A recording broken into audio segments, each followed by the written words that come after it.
récentes et ils ont apporté des données nouvelles sur les remparts de l'âge du fer, en particulier sur la conception architecturale, les aspects défensifs et aussi ornementaux. Je vais donc vous inviter à un voyage à travers la Gaule celtique, en partant des frontières entre nos deux pays et en remontant petit à petit vers le nord, là où il fait de plus en plus froid. La phase à partir de laquelle les fortifications sont les mieux connues dans le sud de la France commence vers 600, qui correspond bien évidemment à la fondation de Massalia. On trouve dans cette région des remparts construits principalement en pierre, dans la tradition des remparts de l'âge du bronze. Au IIIe siècle, certains remparts seront équipés de tours, généralement rondes, exceptionnellement carrées. Certains remparts comprennent des portes, dont les modèles sont empruntés au grec. Le premier site que je vais vous montrer, c'est le site de Latte, qui est un des habitats les mieux connus aujourd'hui dans le sud de la France, parce que c'est un site qui fait l'objet de fouilles depuis plus de 30 ans. C'est Michel Py qui a fouillé ce site avec son équipe. Alors Latte n'est pas un site de hauteur, contrairement à tous les sites que nous avons vus ce matin, mais c'est une ville portuaire d'environ 3 hectares qui s'installe vers 500 avant Jésus-Christ, au bord d'une lagune, sur une presqu'île. Dès le début de son existence, elle accueille des marchands étrusques, puis grecs, qui organiseront successivement le commerce du vin. Le premier rempart de Latte est un mur simple, avec un soubassement en pierre et une élévation en briques crues, qui devait atteindre en tout entre 5 et 6 mètres de hauteur. C'est un rempart de contour qui dessine un triangle, vous l'avez vu ici, et c'est ce triangle qui délimite l'espace urbain. Mais ce rempart a également une fonction de protection de la ville contre le battement de la lagune et la montée des eaux.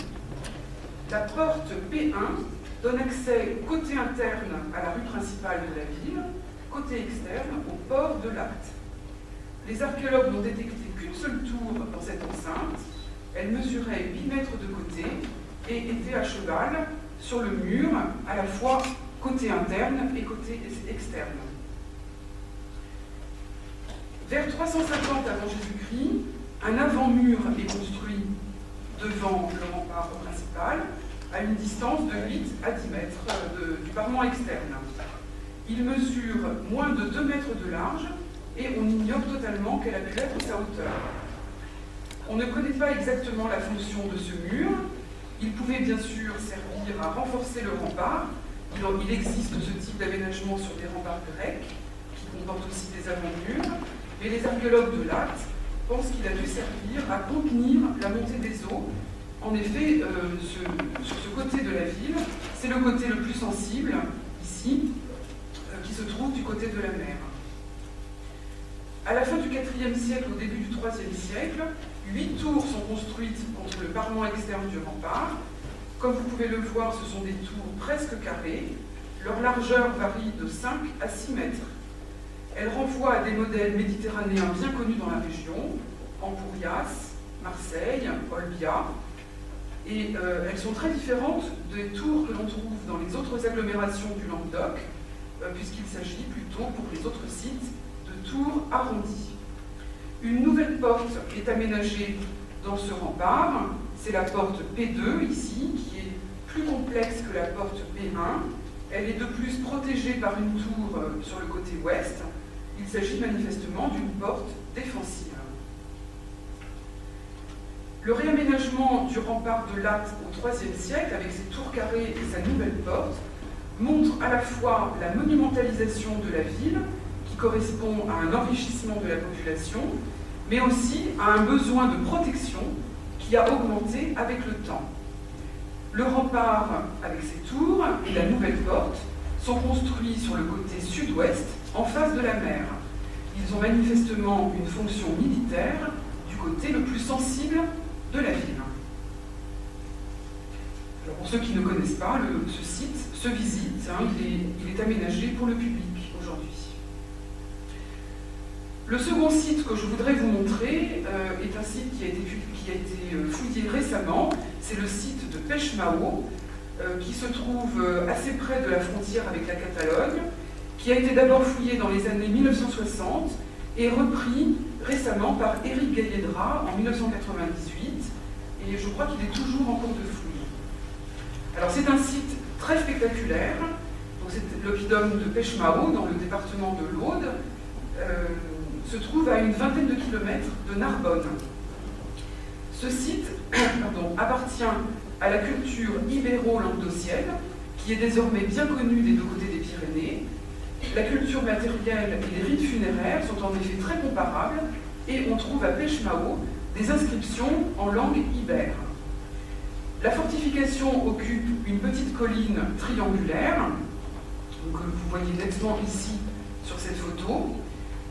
Elle culmine à 29 mètres au-dessus du niveau de la mer. C'est un éperon barré par un rempart du côté sud-est, ici, qui enferme un site qui n'est pas très grand, de 2 hectares. À l'âge du fer, le site se trouvait au bord de la mer, qui est maintenant ici, mais la lagune a été comblée dans cette partie, mais le site était au bord de la mer.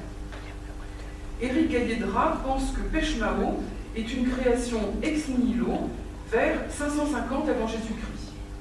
Ce site va devenir très rapidement le point d'entrée du Narbonnais pour les produits grecs, étrusques, ibériques et puniques qui circulaient dans le golfe du Lion. Il fonctionne donc comme un emporion dès le début de son existence.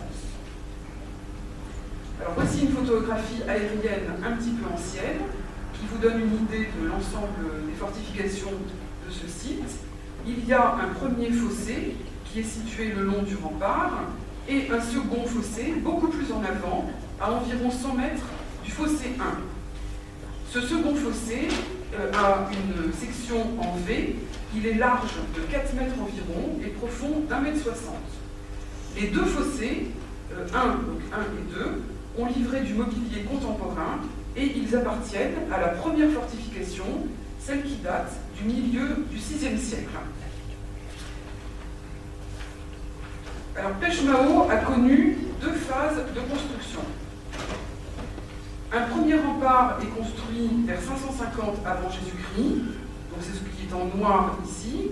C'est un mur à soubassement en pierre et élévation en briques crues. On connaît mal l'habitat qui est contemporain de cette époque, mais le mobilier indigène domine, ce qui indique que Pechemao est une fondation indigène.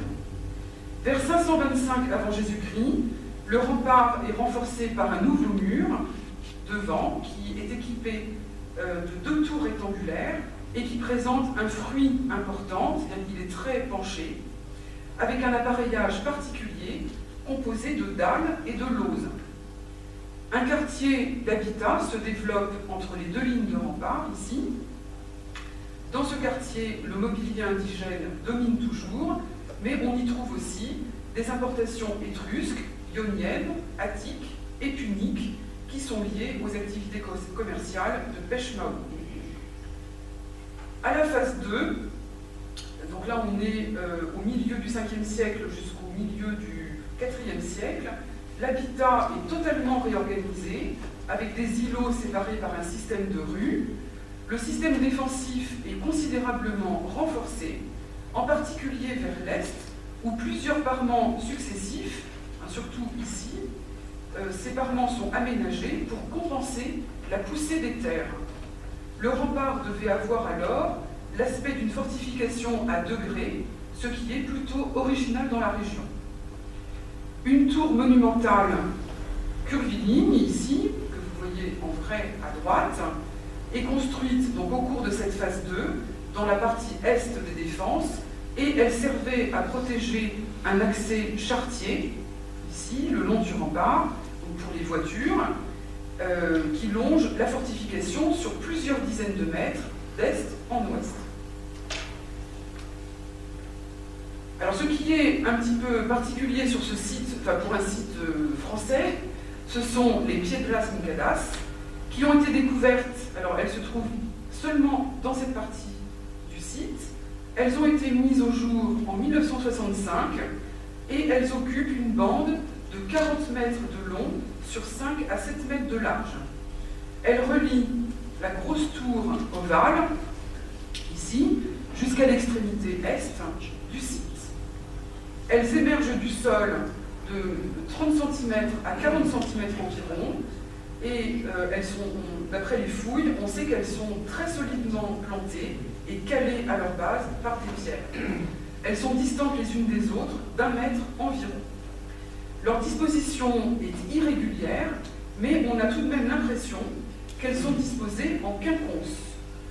On se pose quand même la question de leur efficacité, car elles sont très différentes de celles que l'on trouve en Espagne ou au Portugal.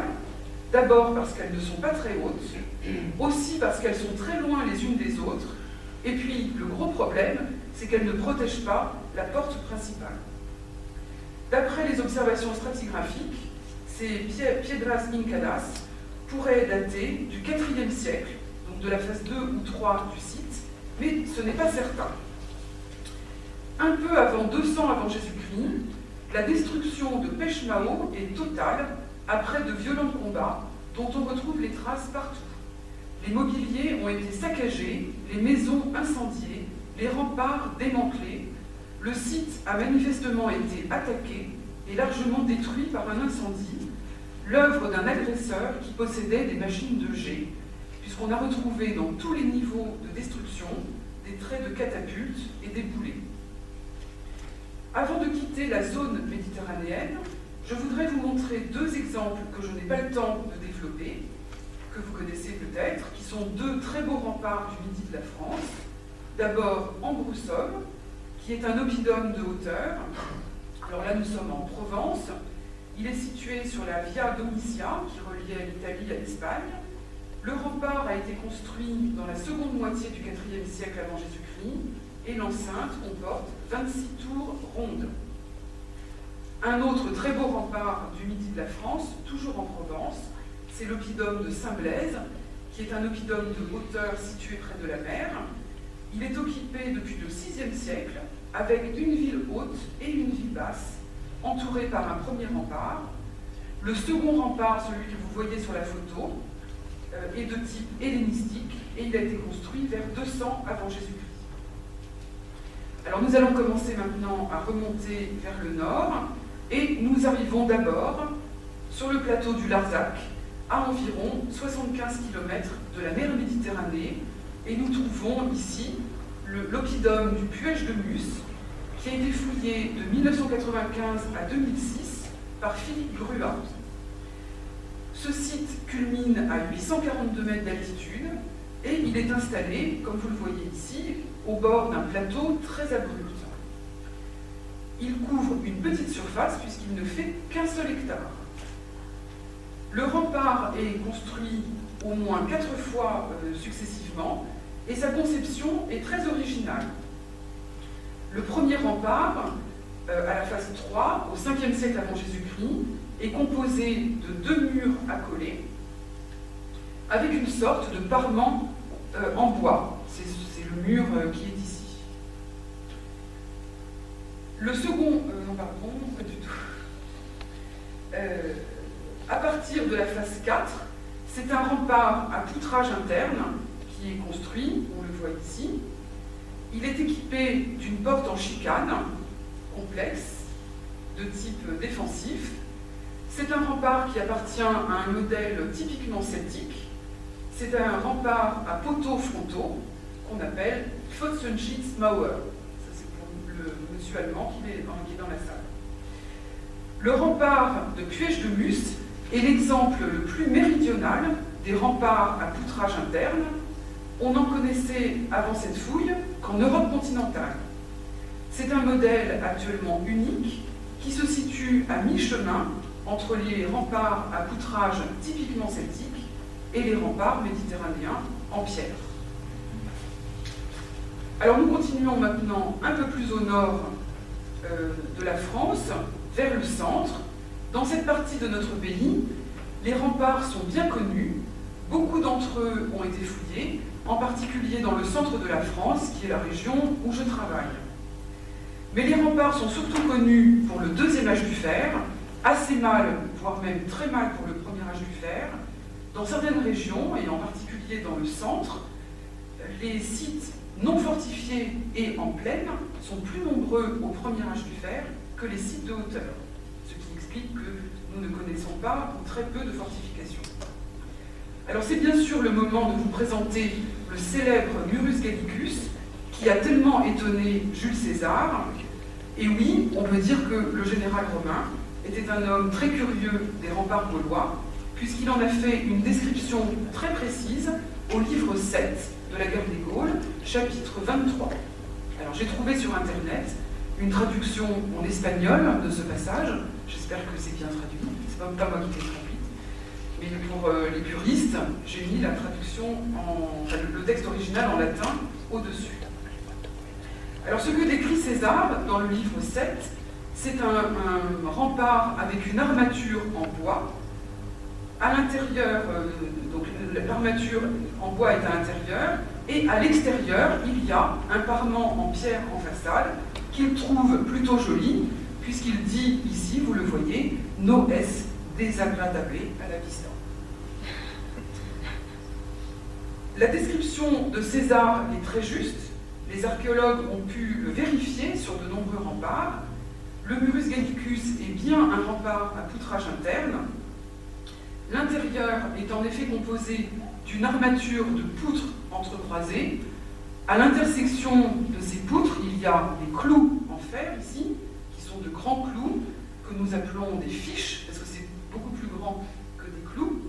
Ce sont des fiches qui mesurent entre 20 et 40 cm de longueur. Les poutres transversales sont apparentes dans la façade du rempart, vous les voyez ici. Donc ça, c'est ce que César a pu constater. Et donc le parement est en pierre, taillé ou pas.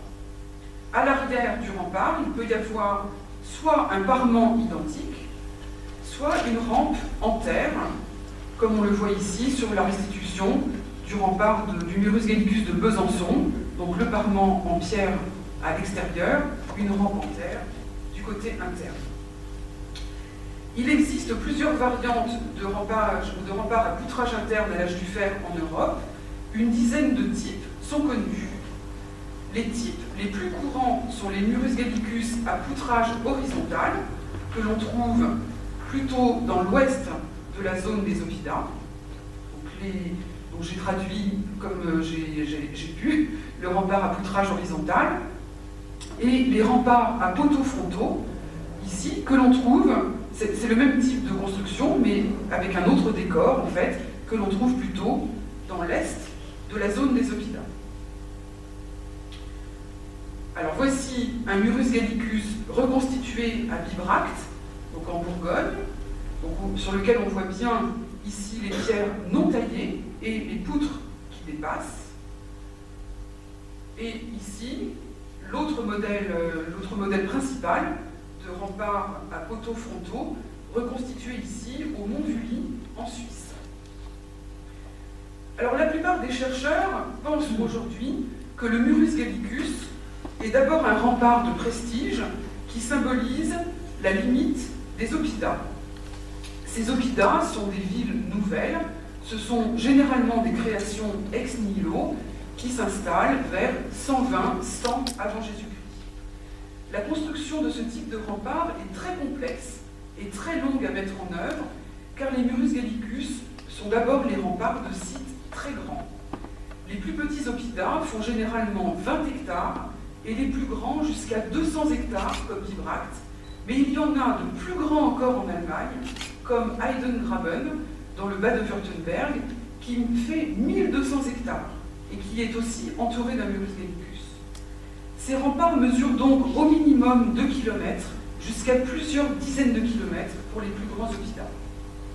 L'autre problème, c'est que le Murus Gallicus nécessite une grande quantité de matériaux et beaucoup de matériaux différents.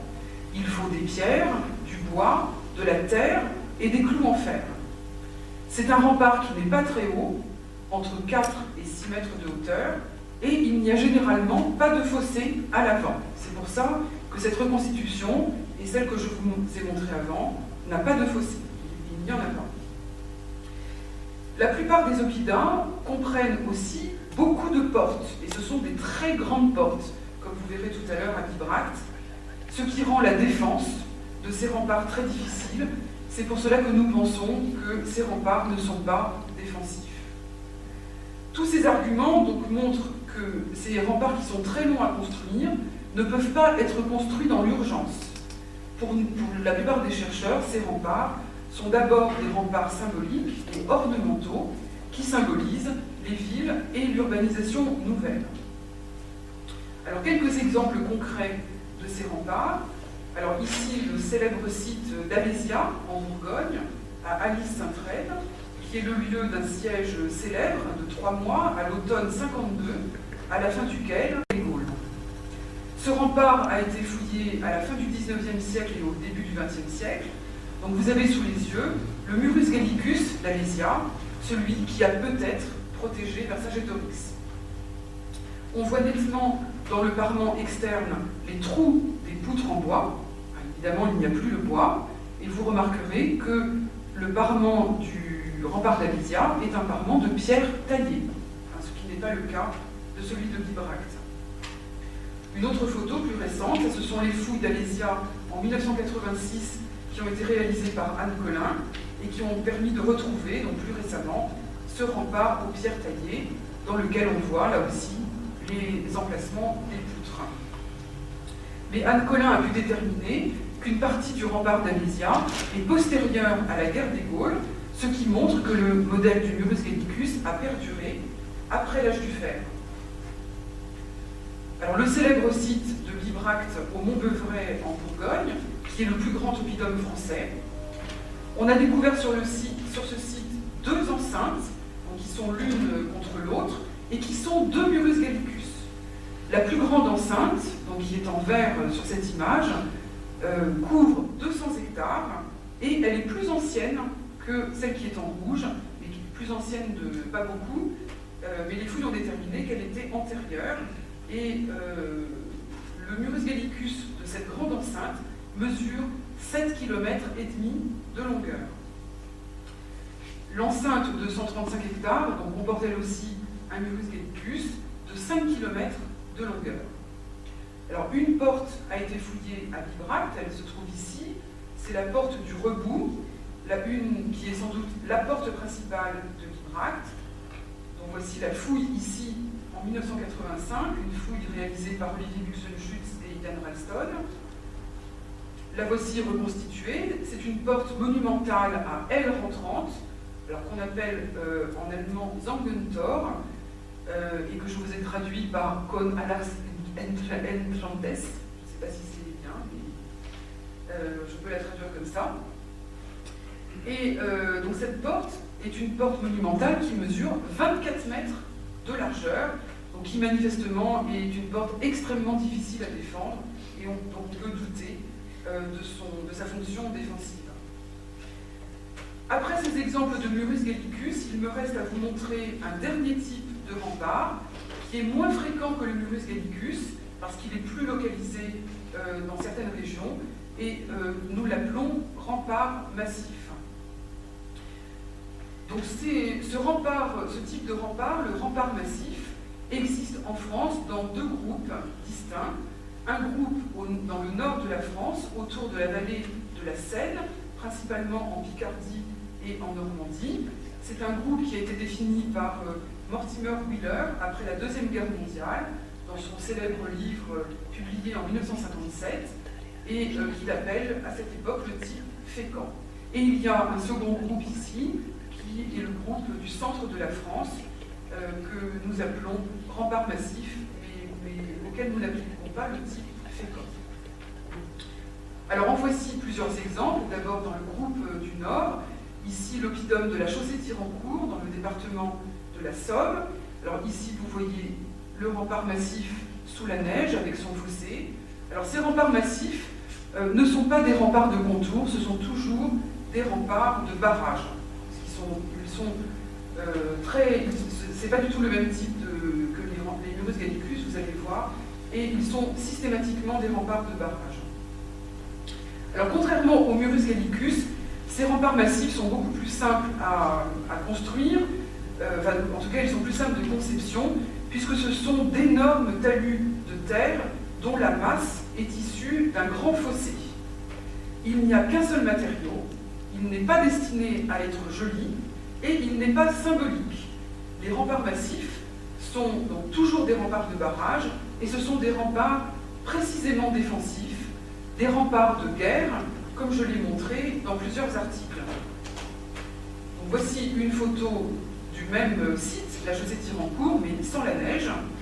Vous voyez très bien ici le talus triangulaire et le fossé à fond plat à l'avant.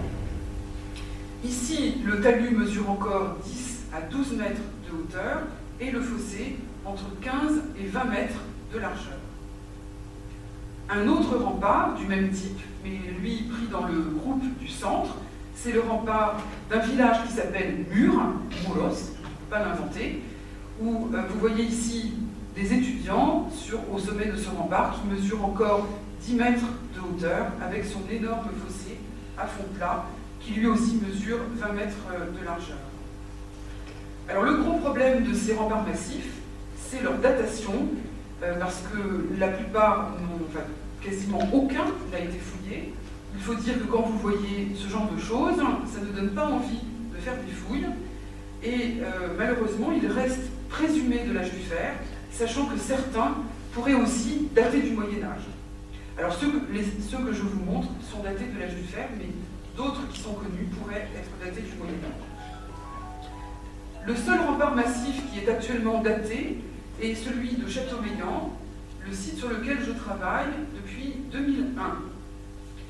Alors ce site se trouve en plein milieu de la France, pas très loin de Bourges, à Varicom, et c'est l'un des principaux oppidums du peuple des Bituriges Cubi. C'est un oppidum qui est installé sur un promontoire de 60 hectares entre deux rivières, donc c'est un site de hauteur. C'est pas très haut, mais c'est un site de hauteur. Et l'oppidum n'est connu que dans la partie sud du site, avec un Murus gallicus qui l'entoure complètement. Au sud du site, il y a un rempart de barrage qui mesure encore 14 mètres de hauteur par endroit et qui est précédé d'un fossé qui semblait mesurer 15 mètres de large avant la fouille. En 2002, j'ai réalisé une coupe dans ce fossé, pensant qu'il mesurait 15 mètres de large, mais il mesure finalement 45 mètres de large pour 3 mètres de profondeur.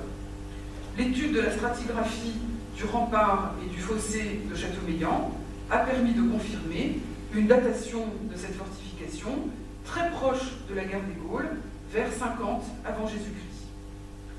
La reconstitution de cette enceinte massive mesure en tout, ici, entre 80 et 90 mètres de largeur, le talus, le fossé et une sorte de douve, comme un canal, qui se trouve à l'entrée de cette fortification.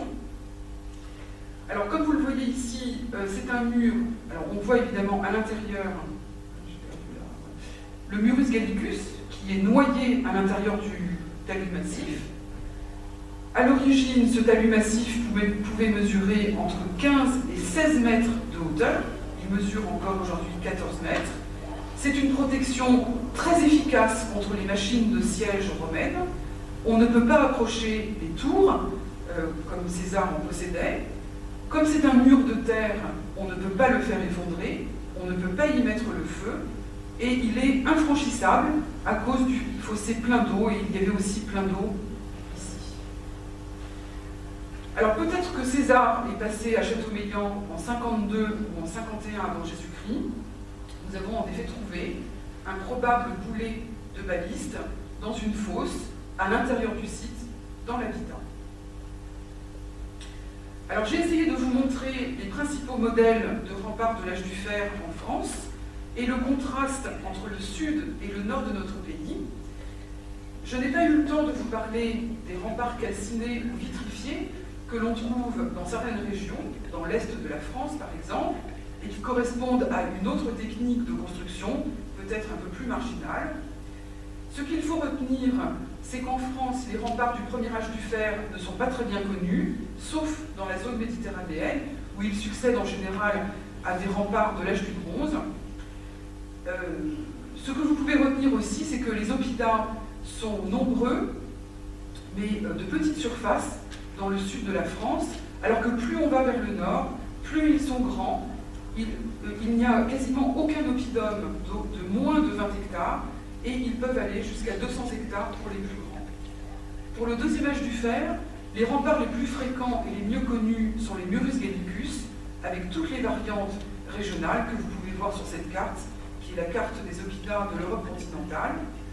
Ces remparts, donc les Murus gallicus, sont construits entre 40 et 50 ans avant la guerre des Gaules, et nous pensons qu'ils ont plutôt une fonction symbolique et urbaine que défensive. En revanche, les remparts massifs sont de véritables remparts de guerre, conçus spécifiquement contre la poliorcétique romaine. La plupart sont encore mal datés en France, mais certains sont bien contemporains de la guerre des Gaules. Ils seraient donc les derniers remparts celtiques, les derniers remparts de l'âge du fer. Ils témoignent de l'ingéniosité des architectes et des ingénieurs gaulois pour construire des remparts efficaces. Muchas gracias.